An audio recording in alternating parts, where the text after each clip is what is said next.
नमस्कार, आदाब। विश्व दर्पण के आज के एपिसोड में आपका स्वागत है। आज के एपिसोड में हम बात करेंगे कुछ मध्य पूर्व या मशरिक़ वुस्ता यानी कि मिडिल ईस्ट के उन 3 कॉन्फ्लिक्ट्स या इश्यूज की जिनके बाबत कुछ ऐसे इशारे मिल रहे हैं कि शायद सालों बाद ये 3 इश्यूज जो हैं, जो कि बेसिकली इस्लामिक कंट्रीज और American controlled western foreign policy के दरमियान एक लंबी जंग या कन्फ्रंटेशन का शिकार रहे हैं। हो सकता है कि इस साल में उनमें जो है कुछ रिजोल्यूशन यानी कि उनके हल होने के इम्कान जो हैं वो ज़्यादा हो जाएं। ये 3 इशू हैं: ईरान न्यूक्लियर डील, सूडान में सिविलियन गवर्नमेंट का क़याम और इराक में नई सिविलियन गवर्नमेंट। दरअसल देखने में ये आया है तारीखी तौर पर कि उन सब मुल्कों से या कंट्रीज से जहां पर की कॉलोनियल कंट्रीज ने मिडिल ईस्ट की, अफ्रीका की या एशिया की कंट्रीज को आज़ादी दी, वहां पर उन्होंने अपना कंट्रोल पूरे तरीके से नई हुकूमत को ट्रांजिशन में नहीं दिया, बल्कि कुछ ऐसी चीजें अपने हाथ में उन्होंने रखी जिससे कि वो उन कंट्रीज के इंटरनल अफेयर्स में जब चाहें जैसी चाहें इंटरफेरेंस कर सकते हैं। या तो वो ये चाहते हैं कि हर कंट्री के अंदर डेमोक्रेटिक गवर्नमेंट की बजाय या तो कोई ऑटोक्रेटिक या डिक्टेटरशिप हुकूमत हो या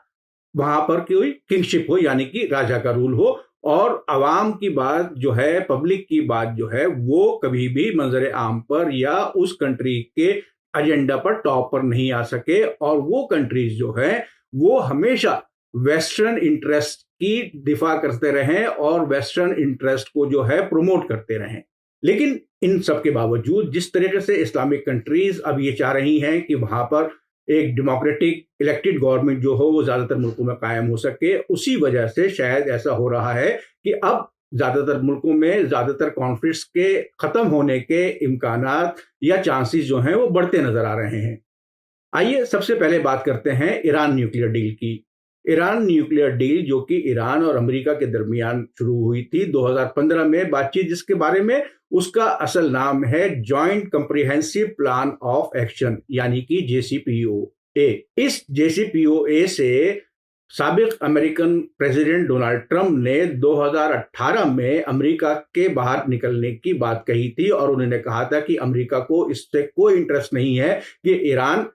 आलमी कम्युनिटी की बात मानता है और अपना न्यूक्लियर प्रोग्राम खत्म करता है या नहीं। उसके बाद सिर्फ यूके, फ्रांस, जर्मनी, चाइना के साथ साथ IAEA यानी कि इंटरनेशनल एटॉमिक एनर्जी एसोसिएशन के नुमाइंदों के दरमियान और ईरानियन रिप्रेजेंटेटिव्स के दरमियान बातचीत जारी रही, जो कि अभी फिलहाल ऑस्ट्रिया के शहर वियना में जारी है, और उसका 8वां सेशन जो है हाल ही में खत्म हुआ है। और उस सेशन के खत्म होने के बाद दोनों साइड्स के रिप्रेजेंटेटिव्स का कहना है कि जिस तरीके से बातचीत जारी है उससे लगता है कि आने वाले हफ्तों में इस डील के बारे में कोई एग्रीमेंट हो सके।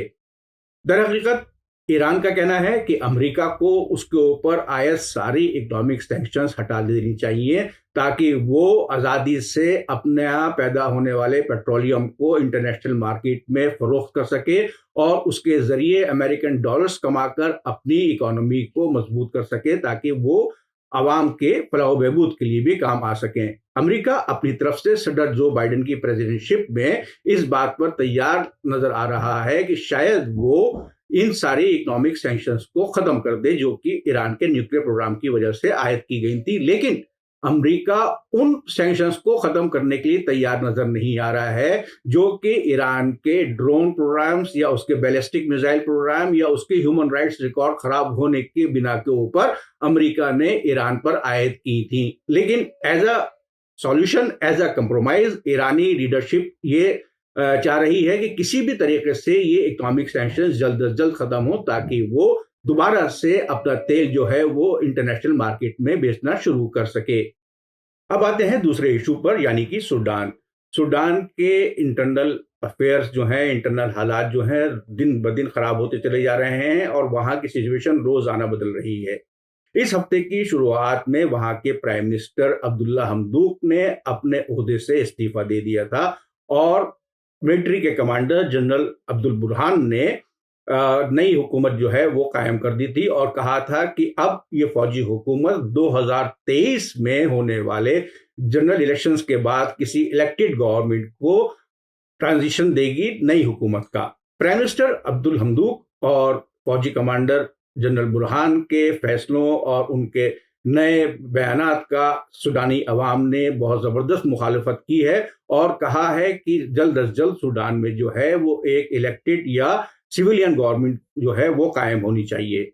इंटरनेशनल कम्युनिटी भी लगातार सूडानी हुकूमत को, जो कि इस वक्त जनरल बुरहान के कंट्रोल में है, उसको प्रेशराइज कर रही है। अमेरिका ने ऐलान किया है कि वो 700 करोड़ रुपए की जो इमदाद या फॉरेन एड जो है सूडान को देने वाला था, वो उस पर फौरन रोक लगा रहा है अगर सूडान में किसी इलेक्टेड गवर्नमेंट का कयाम नहीं होता है और फौज उसको अपनी पावर्स ट्रांसफर नहीं करती है। लेकिन ऑब्जर्वर्स का मानना है कि ओवरऑल जिस तरीके से सूडान में डेवलपमेंट्स हो रहे हैं उसका एक पॉजिटिव फॉल आउट ये हो सकता है कि 2019 में अब्दुल अल बशर की हुकूमत को ख़त्म करने के बाद जो एक ट्रांजिशनल गवर्नमेंट वहाँ पर बनी थी, जिसमें कि फौजी हुकूमत भी पार्टनर थी और एक सॉवरन काउंसिल उस मुल्क पर हुकूमत कर रही थी, अब उसके पास यानी कि फौजी जनरल कमांडर जनरल बुरहान के पास कोई और ऑप्शन नहीं है कि अब्दुल हमदूक के अलावा वो किसी और को या किसी दूसरे पॉलिटिकल लीडर को अब्दुल हमदूक की जगह वजीर आजम बना सकें, क्योंकि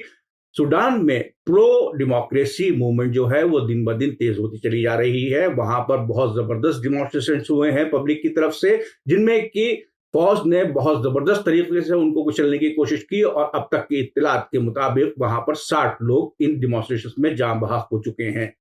लेकिन जिस तरीके से हालात बदल रहे हैं उसमें ऐसा नहीं लगता है कि जनरल बुरहान के पास ज्यादा ऑप्शंस मौजूद हैं। देर या सवेर उनको किसी भी सिविलियन लीडर को हुकूमत जल्द ही ट्रांसफर करनी होगी, उसके अलावा उनके पास कोई और ऑप्शन जो है वो मौजूद नजर नहीं आता है, जिस तरीके से इंटरनेशनल कम्युनिटी उन्हें लगातार प्रेशराइज कर रही है। तो इससे ऐसा लगता है कि सूडान जहां पर कि 2019 के बाद से हालात लगातार खराब होते चले जा रहे थे, वहां पर कोई इलेक्टेड गवर्नमेंट अपने 2023 के मार्च से पहले ही कयाम में आ जाए और वहां पर एक बार फिर से डेमोक्रेसी जो है वो कायम हो सके। आज का आखिरी इशू है इराक, जहां पर कि लास्ट अक्टूबर में होने वाले इंतखाबात पर या इलेक्शंस पर होने वाली कंट्रोवर्सी जो है वो अब खत्म होती नजर आ रही है और उम्मीद है कि मुक्तदा अल सदर एक बार फिर से एक स्ट्रॉन्ग नेशनलिस्ट गवर्नमेंट इराक में कायम करने में कामयाब रहेंगे। इसकी एक अहम वजह यह है कि इराक के सुन्नी और शिया